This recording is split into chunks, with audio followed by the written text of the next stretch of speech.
In my view, the greatest social benefit to what we do is to create jobs for people.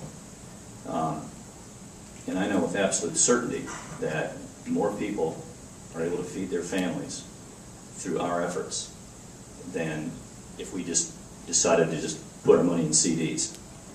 My apologies to the local bankers. There is nothing better, in my view, that lifts society than creating wealth and income for the people who participate in that society. If you don't believe it, watch CNN, see what's going on in Egypt. That's what it's about. It's about creating opportunities for people, creating jobs. It's the greatest benefit that we can offer here. And if it's a company that makes produces a good or service that happens to benefit society as a whole, that's great, but we're here to make money. The way you make money is you create income, create jobs. That's the driver, at least in my view. All right, let's close on this. In just a sentence or two, could each of you just give like one suggestion you would have for an aspiring entrepreneur here who maybe is going to have to raise angel money sometime in the next year or two? I'll be happy to start off. I think one of the things that we haven't talked about is transparency.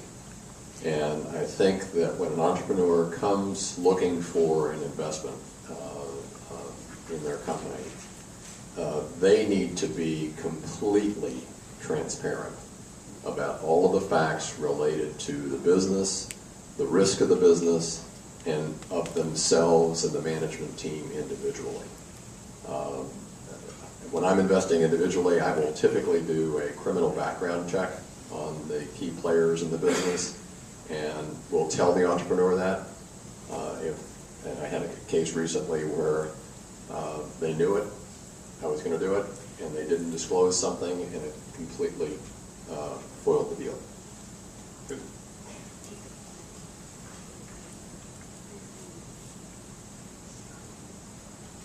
Any other final thoughts?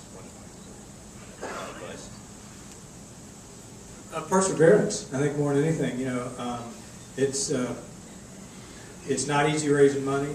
It's the worst part. I think you can talk to any of the successful CEOs and CFOs and managers that are here that have raised funds for their operations and their businesses, and it's the hardest part. You want to get focused on what it is you do, what you do well, and you can't get to that part unless you get the money.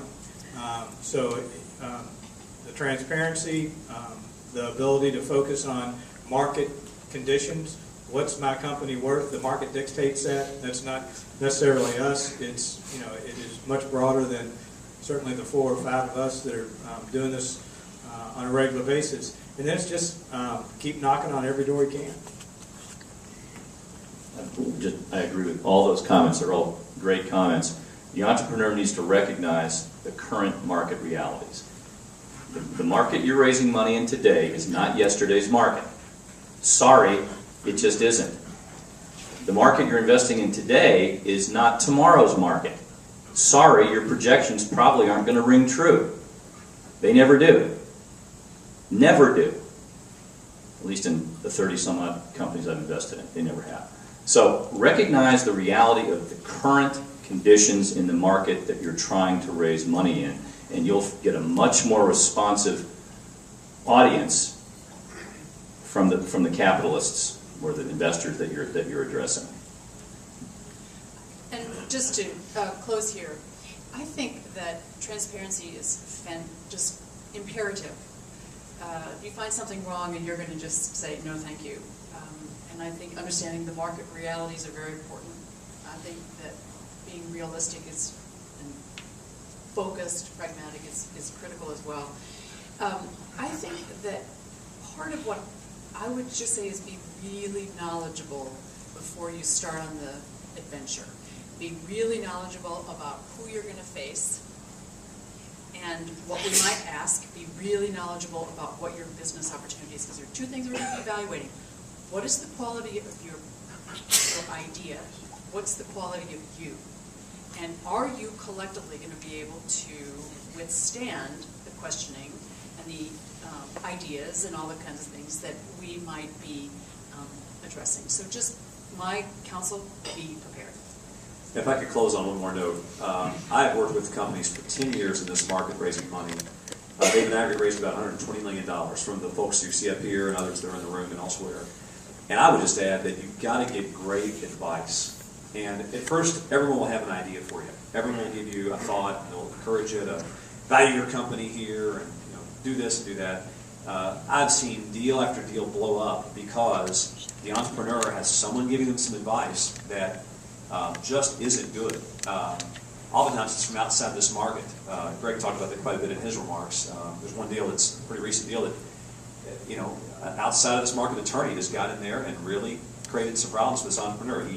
He or she could be funded and build their company. Instead, they're still messing around with the deal. So, talk to a lot of people before you get down the road, but you're going to need great advice. You're going to need a great attorney. And fortunately, we have some great ones in this market. And you're going to need a good CPA. You're going to need some people around you.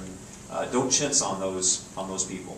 Get the best advice you can get because they will pay dividends over and over again. I want to thank Clear Lines, by the way, for sponsoring today. There's some of you that give you some great advice over there. Listen, I got to tell you all I think Mike Matei mentioned that I was hustling last night late to get this panel together. He was actually lying. It was actually this morning, about 10:30, I was still calling these folks to get them together. I mean, they really stepped up. I mean, I called them on short notice, and all four of these folks jumped right in and said they would be happy to do it. I cannot thank them enough. How about let's show their appreciation.